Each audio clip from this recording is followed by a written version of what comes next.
కానీ నువ్వు డప్పు వేయొద్దు. ఋషిని పరీక్షించిన తర్వాత నిన్ను వదిలేస్తా.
నేను కాలకృత్యములో తీర్చుకొనవలయును, కానీ ద్వారము దగ్గర ఏనుగు కూర్చొనుంది.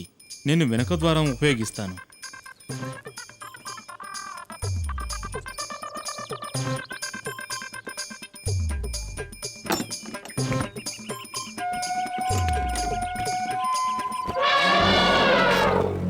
అరే, ఇక్కడ కూడా ఏనుగు ఉంది.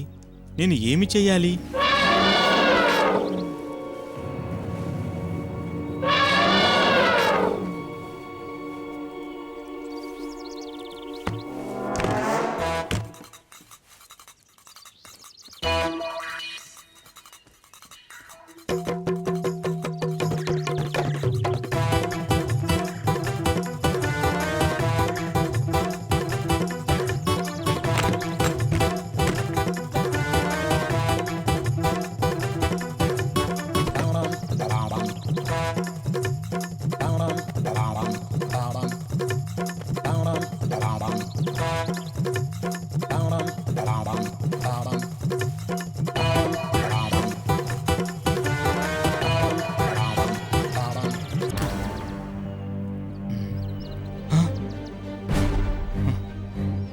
ఓ, అంటే ఇవి హనుమాన్ కొంటె చేష్టలు.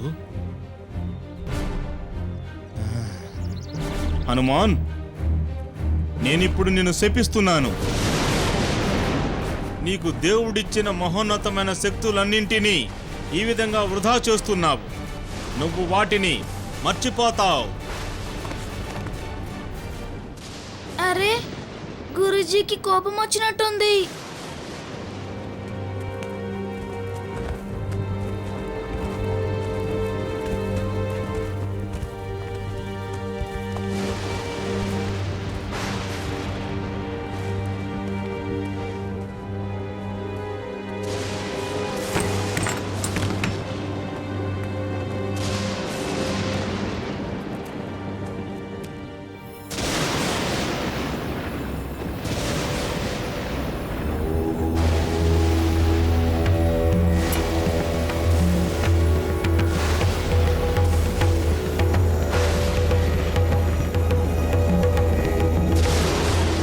మునీంద్ర, బాధపడవద్దు.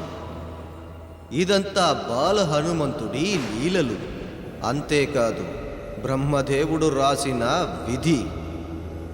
మీరు ఆయనకి ఇచ్చిన శాపం కూడా దేవుని చిత్తం. దేవతలు ఆయనకి ప్రసాదించిన వరాలని అర్థం చేసుకునే వయసు వచ్చే వరకు బాల హనుమంతుడిని ఇలా మనం ఆపివేయడమే న్యాయం. హనుమంతుడికి ఈ శక్తులు ఏవీ పనిచేయకపోయినా ఆయన శివుడి అంశం కాబట్టి ఎప్పుడూ శక్తివంతుడుగానే ఉంటాడు. ఈ పూట ఈ శాపం హనుమంతుడు పొందాలని దేవుడు ముందుగానే రాసిపెట్టాడు. నేను ధన్యుణ్ణి ప్రభు, ధన్యుణ్ణి. నా కోపం యొక్క పరిణామాలను నేనే అనుభవించేవాడిని. నేను నేను నేను అతనికి ఒక వరం ఇస్తాను. ఎవరైనా అతనికి తన శక్తుల గురించి గుర్తు చేసినచో అతని శక్తులన్నీ తిరిగి వస్తాయి.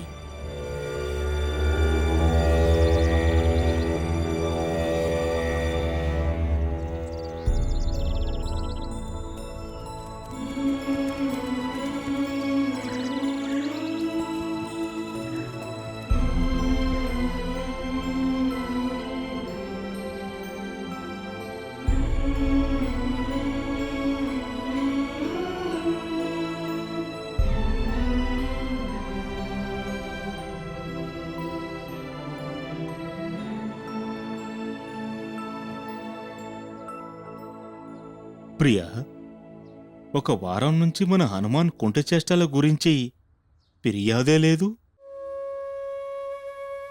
బహుశా మన బాబు గుణవంతుడైనట్టున్నాడు దేవి. స్వామి, నాకా కుంట చేష్టల హనుమే కావాలి. చూడండి, అతను ఆడుకోవడానికి బయటికెళ్ళి చాలా రోజులైంది. బాధతో అలాగే కూర్చుంటున్నాడు. ఉమ్,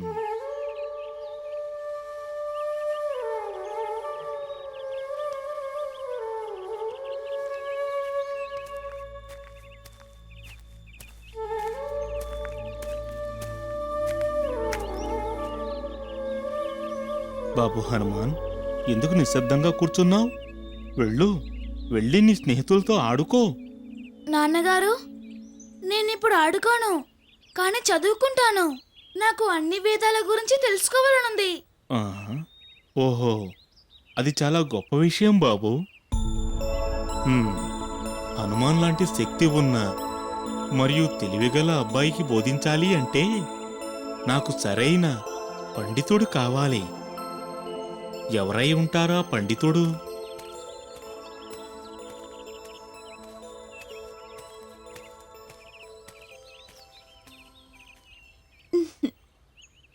బహుశా తండ్రి కొడుకులిద్దరూ ఇక్కడ సూర్యకిరణాలు ఆస్వాదిస్తున్నారనుకుంటా. ఆ, సూర్యుడు. ప్రియా, నువ్వు నా అన్ని సమస్యలు పరిష్కరించావు. ఆ నేనేమి చెప్పాను? నేను హనుమానికి సరితూగగల పండితుడి కోసం ఆలోచిస్తున్నాను. ఈ విశ్వంలో సూర్యుని కన్నా సరైన మరియు జ్ఞానవంతుడైన పండితుడు లేడు.